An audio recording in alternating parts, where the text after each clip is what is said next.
بسم اللہ الرحمن الرحیم۔ وضو ہو یا نہیں ہو، یہ کلمہ پڑھنے والے پر اللہ اچانک موت نہیں دیتا۔ فرمان محمد صلی اللہ علیہ وسلم، یہ کلمہ پڑھنے والا 100 سال تک بیمار نہیں ہوگا۔ اگر کوئی بیمار ہو تو یہ کلمہ پڑھ لو، صحت یاب ہوگا۔ محترم ناظرین، حضرت عثمان رضی اللہ تعالیٰ عنہ نے فرمایا کہ نبی کریم صلی اللہ علیہ وسلم نے ارشاد فرمایا، کوئی بھی بندہ یہ کلمہ 100 مرتبہ صبح اور 100 مرتبہ شام کو پڑھ لیتا ہے تو اس کو کوئی چیز زمین ہو یا آسمان میں نقصان نہیں دے سکتی۔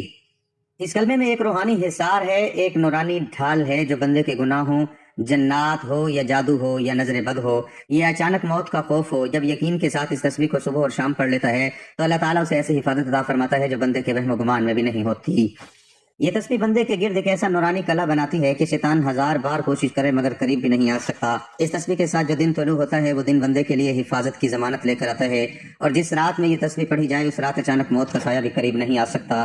یہ تسبیح پڑھنے والا وہ خوش نصیب ہے جس کی زندگی سے اندیشے، وسوسے اور شیطانی چالیں یکدم دور ہو جاتی ہیں۔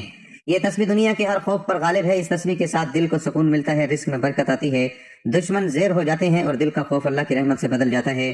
ایسی زندگی جو ہر وقت غیر مرئی مرحلوں کی زد میں ہو، وہ قرآن کی اس تسبیح کے سبب محفوظ، مطمئن اور باوقار ہو جاتی ہے۔ اس تسبیح کے ساتھ جینے والا انسان جب صبح کرتا ہے تو گویا خود کو اللہ کی مکمل پناہ میں دے دیتا ہے۔ سن لو، جب تک یہ تسبیح تمہاری زبان پر جاری ہے اس دن تیری موت کا وقت نہیں آیا، اور جب تیرے دل میں اس تسبیح پر یقین کامل ہوگا تو دنیا کی کوئی طاقت تیرا کچھ نہیں بگاڑ سکتی۔ وہ تسبیح یہ ہے۔ محترم ناظرین، ہمارا آج کا وظیفہ ایک ایسی تسبیح کا وظیفہ ہے جو کہ بہت ہی زیادہ بابرکت اور پر اثر ہے۔ جو شخص یہ تسبیح پڑھتا ہے تو حضور پاک صلی اللہ علیہ وسلم کا فرمان ہے کہ وہ اللہ تعالیٰ کا پناہ میں آ جاتا ہے۔ یہ تسبیح حفاظت کا حصار ہے، نورانی ڈال ہے، گناہوں پر تلوار ہے اور جنت کا ذریعہ ہے۔ حضور پاک صلی اللہ علیہ وسلم نے فرمایا، قرآن پاک کی یہ تسبیح پڑھنے والا اچانک موت اور اچانک مصیبت سے محفوظ رہے گا۔ یہ تسبیح پڑھنے سے آپ کو کبھی مایوسی کا سامنا نہیں کرنا پڑے گا، اور انشاءاللہ یہ تسبیح پڑھنے سے آپ کی تمام پریشانیاں دور ہو جائیں گی، تمام حاجات پوری ہوں گی۔ یہ تسبیح پڑھنے سے اللہ تعالیٰ آپ کی روزی رزق میں اپنی غیبی مدد نازل کرے گا، اور جو شخص یہ تسبیح پڑھتا ہے تو اس پر اللہ تعالیٰ کی خاص رحمت کرم نازل ہوتا ہے۔ ہمارا آج کا وظیفہ بہت ہی طاقتور اور مجرب وظیفہ ہے، اور یہ بہت سے لوگوں کا آزمایا ہوا عمل ہے۔ میری آپ سے گزارش ہے کہ آپ بھی اس عمل کو لازمی کریں تاکہ آپ بھی اللہ تعالیٰ کی حفاظت میں رہیں اور آپ کی تمام مشکلات، پریشانی اور مصیبتیں ٹلتی رہیں۔ ناظرین، دنیا کی زندگی فانی ہے اور اس کا فتنہ خیزیاں ہر لمحہ انسان کو کسی نئی آزمائش میں ڈال سکتی ہے۔ کبھی اچانک موت تو کبھی بے خبر مصیبت انسان کو ایسے گھیر لیتی ہے کہ بچاؤ کا کوئی راستہ نظر نہیں آتا، مگر اللہ تعالیٰ کی رحمت نے ہمیں بے یار و مددگار نہیں چھوڑا۔ اس نے ہمیں قرآن جیسی عظیم نعمت عطا فرمائی جس کی ایک ایک آیت شفا ہے، رحمت ہے اور حفاظت کا حصار ہے۔ اسی قرآن مجید میں ایک ایسی تسبیح بھی موجود ہے جس کے بارے میں رسول اللہ صلی اللہ علیہ وسلم نے ارشاد فرمایا کہ جو شخص اس تسبیح کو پڑھتا ہے اس پر اچانک موت نہیں آتی اور وہ اچانک آنے والی مصیبتوں سے بھی محفوظ رہتا ہے۔ یہ تسبیح اللہ کی طرف سے بندے کے گرد نورانی ڈھال بن جاتی ہے، اسے شیطان کے شر، دنیا کے فتنوں اور آخرت کی ہولناکیوں سے بچاتی ہے۔ یہ تسبیح اللہ کے عرش سے نازل ہونے والی ایک ایسی نعمت ہے جو پڑھنے والے کو اللہ کی امان میں دے دیتی ہے۔ گناہوں کی زنجیروں کو توڑنے والی، قبر کی وحشتوں کو ختم کرنے والی اور جنت کے دروازوں کو کھولنے والی یہ تسبیح ہر مسلمان کے دل کو تھام لینے والی ہے۔ اس کو ہر جمعے پڑھنے سے ایمان کو تازگی بخشتی ہے، اور جو اسے روزانہ پڑھ لے وہ اللہ کی خصوصی حفاظت میں آ جاتا ہے۔ محترم ناظرین، انسانی زندگی خوشی اور غم، صحت اور بیماری، آسانی اور مشکل کا مجموعہ ہے۔ دنیا کی کوئی زندگی ایسی نہیں جس میں مکمل سکون ہو۔ بیماریاں، مصیبتیں اور موت وہ حقیقتیں ہیں جن سے کوئی انسان انکار نہیں کر سکتا۔ اسلام ان تینوں کو نہ صرف زندگی کا حصہ مانتا ہے بلکہ انہیں آزمائش، تنبیہ، رحمت اور کامیابی کا ذریعہ بھی قرار دیتا ہے۔ بیماریاں، آزمائش بھی، رحمت بھی۔ بیماری انسان کو کمزور کر دیتی ہے مگر اسی کمزوری میں اللہ کی طرف رجوع کا دروازہ کھلتا ہے۔ اسلام کے مطابق بیماری صرف سزا نہیں بلکہ اکثر گناہوں کا کفارہ اور درجات کی بلندی کا سبب ہوتی ہے۔ نبی کریم صلی اللہ علیہ وسلم نے فرمایا، مسلمان کو جو تکلیف، بیماری، رنج یا غم پہنچتا ہے، حتیٰ کہ کانٹا بھی چبھتا ہے، تو اللہ اس کے گناہ معاف فرما دیتا ہے۔ بیماری انسان کو عاجزی سکھاتی ہے، غرور توڑتی ہے اور یہ احساس دلاتی ہے کہ اصل طاقت اللہ کے ہاتھ میں ہے۔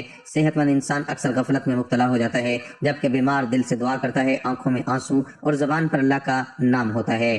اسلام علاج کی بھی تلقین کرتا ہے کیونکہ بیماری کے ساتھ صبر اور دوا دونوں ضروری ہیں۔ نبی صلی اللہ علیہ وسلم نے فرمایا، اے اللہ کے بندو، علاج کرو کیونکہ اللہ نے ہر بیماری کے ساتھ اس کی شفا بھی رکھی ہے۔ مصیبتیں اللہ کی طرف سے امتحان ہیں۔ مصیبتیں انسان کی زندگی میں اچانک آتی ہیں، مال کا نقصان، رشتوں کی جدائی، حادثات، ناکامیاں یا خوف۔ قرآن مجید میں اللہ تعالیٰ فرماتے ہیں، اور ہم ضرور تمہیں خوف، بھوک، مال، جان اور پھلوں کے نقصان سے آزمائیں گے اور صبر کرنے والوں کو خوشخبری دے دیجیے۔ مصیبت دراصل انسان کے ایمان کا امتحان ہے۔ جو شخص مصیبت میں صبر کرتا ہے، شکوہ نہیں کرتا اور اللہ پر بھروسہ رکھتا ہے، وہ اللہ کے نزدیک بلند مقام پاتا ہے۔ مصیبتیں انسان کو جھنجھوڑتی ہیں، اسے سوچنے پر مجبور کرتی ہیں کہ دنیا عارضی ہے۔ اکثر لوگ مصیبت کے بعد اللہ کے زیادہ قریب ہو جاتے ہیں، نماز کی پابندی شروع کرتے ہیں اور اپنی زندگی کو درست کرنے کی کوشش کرتے ہیں۔ موت اختتام نہیں، آغاز۔ موت سب سے بڑی حقیقت ہے، کوئی طاقت، دولت یا عقل اسے روک نہیں سکتی۔ قرآن کہتا ہے ہر جان کو موت کا مزہ چکھنا ہے۔ اسلام میں موت کو فنا نہیں بلکہ ایک مرحلے سے دوسرے مرحلے میں منتقلی کہا گیا ہے۔ اصل زندگی موت کے بعد شروع ہوتی ہے، جہاں انسان کے اعمال اس کے ساتھ ہوں گے۔ اچانک موت کا خوف انسان کو چونکا دیتا ہے، مگر اسلام ہمیں سکھاتا ہے موت کا وقت مقرر ہے، یہ نہ ایک لمحہ پہلے نہ ایک لمحہ بعد۔ اصل فکر، اچھی تیاری ہونی چاہیے۔ نبی صلی اللہ علیہ وسلم نے فرمایا عقل مند وہ ہے جو اپنے نفس کا محاسبہ کرے اور موت کے بعد کے لیے عمل کرے۔ بیماریاں، مصیبتیں اور موت، تینوں کا مشترکہ پیغام، یہ تینوں انسان کو ایک ہی بات سکھاتی ہیں، دنیا عارضی ہے، اصل کامیابی ایمان اور عمل میں ہے۔ اللہ کی طرف رجوع ہی نجات کا راستہ ہے۔ جو شخص بیماری میں شکر، مصیبت میں صبر اور موت کے ذکر سے اصلاح اختیار کرتا ہے، وہی کامیاب ہے۔ ہماری ذمہ داری صحت میں شکر اور عبادت، بیماری میں صبر اور دعا، مصیبت میں توکل اور استقامت، موت سے پہلے توبہ اور اصلاح، یہی وہ رویہ جو انسان کو دنیا میں سکون اور آخرت میں کامیابی عطا کرتا ہے۔ بیماریاں، مصیبتیں اور موت بظاہر خوفناک لگتی ہیں، مگر در حقیقت یہ اللہ کی طرف سے پیغام ہے کہ انسان اپنی حقیقت پہچانے، غرور چھوڑے اور اپنے رب کی طرف لوٹ آئے۔ جو شخص اس پیغام کو سمجھ لیتا ہے، اس کے لیے ہر تکلیف رحمت بن جاتی ہے اور موت خوف نہیں بلکہ ملاقاتیں بن جاتی ہیں۔ اے اللہ ہمیں بیماری میں صبر، مصیبت میں استقامت اور موت کے وقت اسلام ایمان کی سلامتی عطا فرما، آمین۔ محترم حاضرین اکرام، یہ دنیا آرام کی جگہ نہیں بلکہ امتحان کی جگہ ہے۔ یہاں صحت کے ساتھ بیماری، خوشی کے ساتھ غم اور زندگی کے ساتھ موت جڑی ہوئی ہے۔ بیماریاں، مصیبتیں اور موت وہ حقیقتیں ہیں جن سے کوئی انسان بچ نہیں سکتا۔ بیماری انسان کو کمزور ضرور کر دیتی ہے، مگر مومن کے لیے یہ گناہوں کا کفارہ اور درجات کی بلندی کا ذریعہ بنتی ہے۔ نبی کریم صلی اللہ علیہ وسلم نے فرمایا کہ مومن کو جو بھی تکلیف پہنچتی ہے، اللہ اس کے بدلے اس کے گناہ معاف فرما دیتا ہے۔ مصیبتیں انسان کے ایمان کا امتحان ہے۔ مال کا نقصان ہو، جان کا خوف ہو یا حالات کی سختی، یہ سب اللہ کی طرف سے آزمائش ہیں۔ قرآن ہمیں صبر کی تلقین کرتا ہے اور صبر کرنے والوں کے لیے بڑی خوشخبری سناتا ہے۔ اور پھر موت کسی کے لیے نیا نہیں مگر ہر ایک کے لیے یقینی ہے۔ قرآن کہتا ہے ہر جان کو موت کا ذائقہ چکھنا ہے۔ موت اختتام نہیں بلکہ ایک دروازہ ہے جو ہمیں آخرت کی زندگی میں داخل کرتا ہے۔ اصل کامیابی اس بات میں ہے کہ ہم موت کے لیے تیاری کریں، نہ کہ صرف اس سے ڈریں۔ محترم سامعین، بیماری ہمیں عاجزی سکھاتی ہے، مصیبت ہمیں اللہ کی طرف لوٹاتی ہے اور موت ہمیں غفلت سے جگاتی ہے۔ عقل مند وہی ہے جو ان تینوں سے سبق لے۔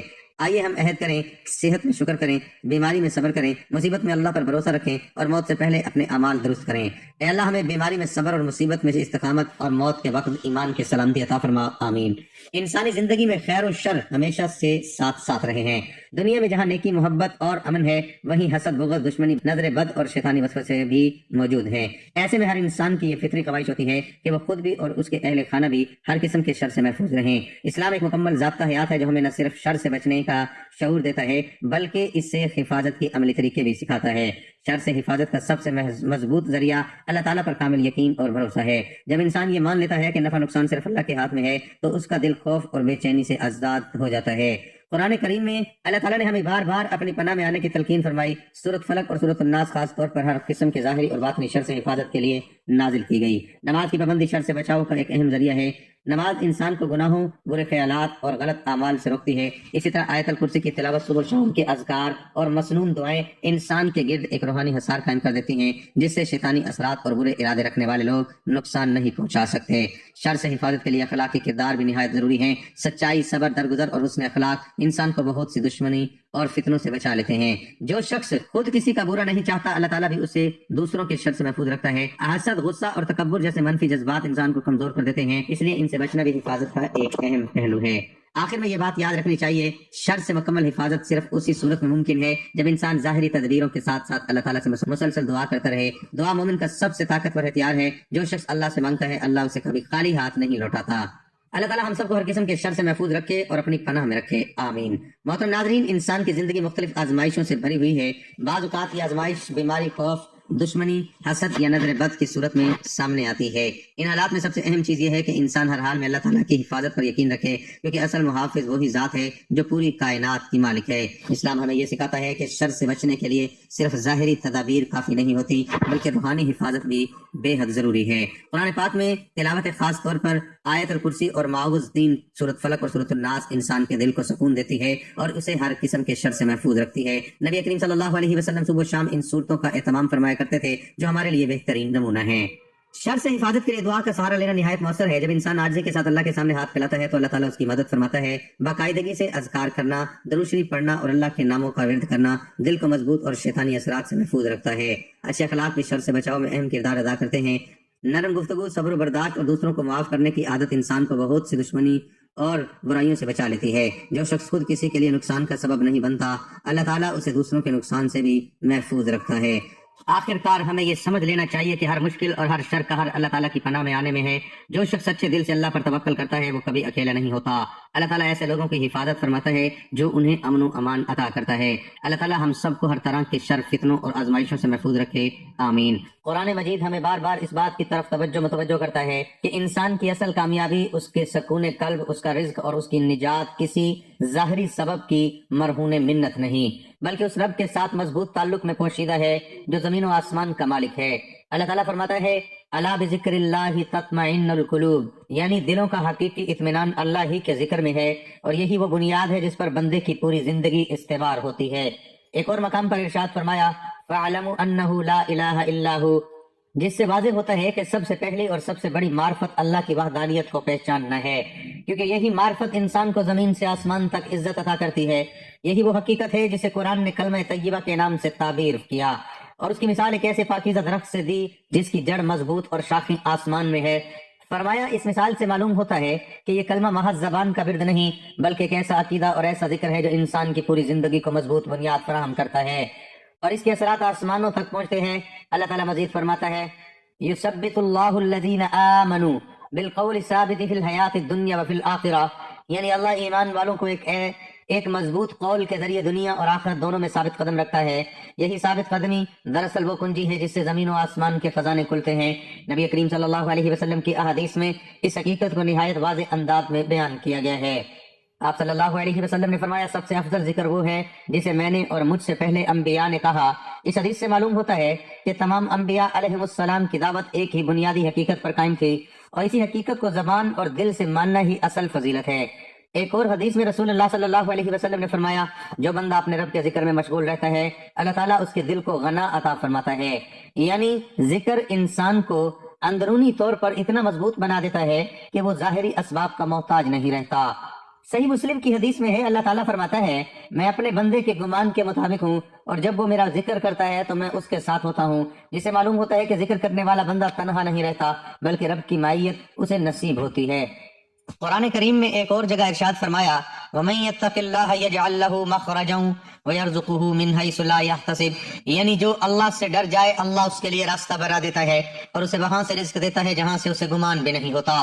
اہل علم فرماتے ہیں کہ تقویٰ کی بنیاد بھی اسی عظیم حقیقت پر یقین اور اس کے ذکر پر دوام ہے۔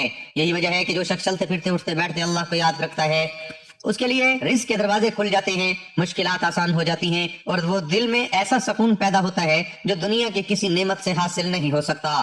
نبی کریم صلی اللہ علیہ وسلم نے ذکر کی فضیلت بیان کرتے ہوئے فرمایا جو لوگ اللہ کے ذکر کے لیے جمع ہوتے ہیں فرشتے انہیں گھیر لیتے ہیں، رحمت انہیں ڈھانپ لیتی ہے، اور اللہ ان کا ذکر اپنے پاس موجود مخلوق میں فرماتا ہے۔ اس حدیث سے اندازہ ہوتا ہے کہ ذکر صرف ایک فرد کا عمل نہیں بلکہ ایسا نور ہے جو زمین سے اٹھ کر آسمان تک پہنچتا ہے اور فرشتوں کی توجہ کا مرکز بن جاتا ہے۔ ایک اور روایت میں آیا یعنی زمین آسمان میں جو کچھ ہے وہ اللہ کے ذکر کے سبب قائم ہے، گویا یہ ذکر کائنات کی بقا اور نظام کا سبب ہے۔ یہی وجہ ہے کہ اس ذکر کو اپنانے والا انسان معمولی نہیں رہتا بلکہ اس کی نسبت ایک ایسی حقیقت سے جڑ جاتی ہے جو پوری کائنات کو تھامے ہوئے ہے۔ قرآن مجید ہمیں یہ بھی بتاتا ہے کہ ذکر سے غفلت انسان کو خسارے میں ڈال دیتی ہے۔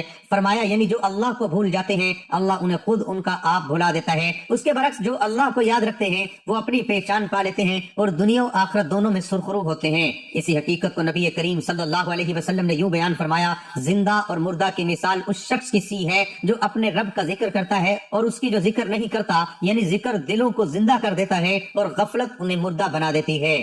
یہی وہ راز ہے جس کی طرف ہماری آج کی ویڈیو کا عنوان ہے کہ ایک ایسا کلمہ جسے تمام انبیاء نے پڑھا، فرشتے جس کی تسبیح کرتے ہیں، اور جو شخص اسے اپنا روز مرہ کا معمول بنا لیتا ہے اس کے لیے زمین و آسمان کے خزانے کھل جاتے ہیں۔ یہاں خزانے سے مراد صرف مال و دولت نہیں بلکہ ہدایت، سکون، برکت، عزت اور آخرت کی کامیابی بھی شامل ہے۔ اللہ تعالیٰ فرماتا ہے یعنی جو انسان کے ساتھ نیک عمل کرے ہم اسے پاکیزہ زندگی عطا کریں گے۔ اہل تفسیر کے نزدیک اس پاکیزہ زندگی کی بنیاد بھی اللہ کے ذکر اور اس پر یقین ہے۔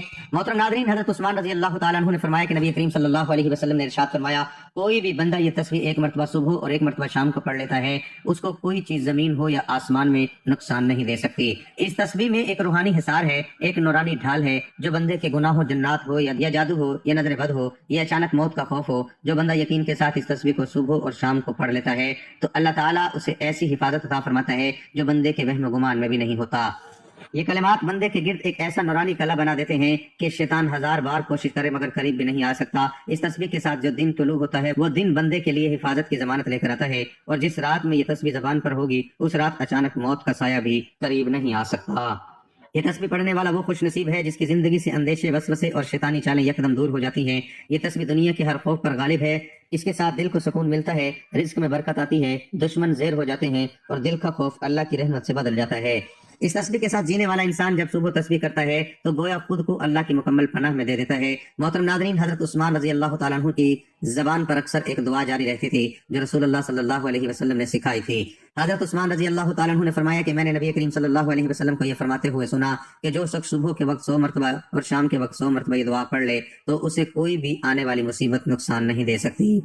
چنانچہ حضرت عثمان رضی اللہ تعالیٰ عنہ نے فرمایا کہ جب سے میں نے یہ سنا ہے کبھی ترک نہیں کی۔ ایک مرتبہ مدینے کے اطراف میں وبا پھیلی، لوگ اچانک بیمار ہونے لگے، خوف کے سائے پھیل گئے، لیکن جن لوگوں کو یہ دعا یاد تھی اور وہ اسے یقین کامل کے ساتھ صبح و شام پڑھتے تھے وہ اس آزمائش سے محفوظ رہے۔ ایک شخص نے حضرت عثمان رضی اللہ تعالیٰ عنہ سے پوچھا کہ کیا واقعی چند الفاظ اتنے اثر رکھتے ہیں؟ تو حضرت عثمان رضی اللہ تعالیٰ عنہ نے فرمایا یہ الفاظ نہیں، یہ اللہ کا نام ہے، اور اللہ کے نام کے ساتھ کوئی چیز زمین میں ہو یا آسمان میں نقصان نہیں دے سکتی۔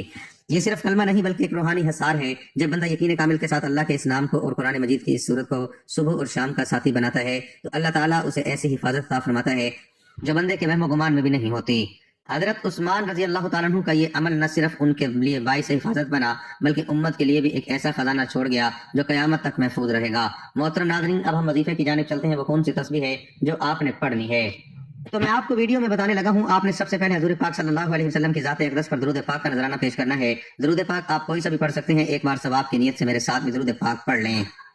اللہم صلی علی محمد وعلی آل محمد کما صلیت علی ابراہیم وعلی آل ابراہیم انک حمید مجید۔ اللہم بارک علی محمد وعلی آل محمد کما بارکت علی ابراہیم وعلی آل ابراہیم انک حمید مجید۔ درود پاک پڑھنے کے بعد آپ نے 3 مرتبہ سورۃ فاتحہ کی تلاوت کرنی ہے۔ سورۃ فاتحہ کی تلاوت کرنے کے بعد آپ نے یہ کلمات پڑھنے ہیں: لا الہ الا اللہ العظیم الحلیم، لا الہ الا اللہ رب العرش العظیم، لا الہ الا اللہ رب السماوات ورب الارض ورب العرش الکریم۔ ترجمہ: اس اللہ کے علاوہ کوئی معبود نہیں جو بڑا عظیم اور بردبار ہے۔ اس اللہ کے علاوہ کوئی معبود نہیں جو عرش عظیم کا مالک ہے۔ اس اللہ کے علاوہ کوئی معبود نہیں جو زمین و آسمان اور عرش کریم کا رب ہے۔ اس کلمے کی آپ نے ایک تسبیح پڑھنی ہے اور اس کے بعد آپ نے آخر میں پھر درود پاک پڑھنا ہے۔ درود پاک پڑھ کے آپ نے اللہ تعالیٰ سے دعا کرنی ہے۔ انشاءاللہ اس عمل کی برکت سے آپ اللہ تعالیٰ کی حفاظت میں آ جائیں گے، آپ کی تمام پریشانیاں اور مصیبتیں ٹل جائیں گی، اور اس عمل کی برکت سے اللہ تعالیٰ آپ کو جنت میں اعلیٰ مقام عطا کرے گا انشاءاللہ۔ محترم ناظرین، اگر آپ کو بھی خبیث الاثرات کا خوف ہے تو بس اس دعا کو اپنا لے اور پھر دیکھ لے اللہ تیرے لیے کیسے بند دروازے کھولتا ہے جنہیں تو نے کبھی سوچا بھی نہ ہوگا۔ یقین رکھ بس اللہ کے نام پر اور اس کی پناہ مانگ۔ یا اللہ ہمیں دین اسلام سے سچی محبت عطا فرما، ہمارے دلوں کو نور ہدایت سے بھر دے، ہمیں ہر شر، ہر خبیث اور ہر وسوسے اور ہر خوف سے اپنی حفاظت میں لے لے، ہماری صبح ہماری شامیں اپنے ذکر سے روشن فرما، اور ہمیں اس کلمے کی برکت سے دنیا و آخرت میں سلامتی عطا فرما۔ آمین یا رب العالمین۔ جزاک اللہ خیرن کثیر۔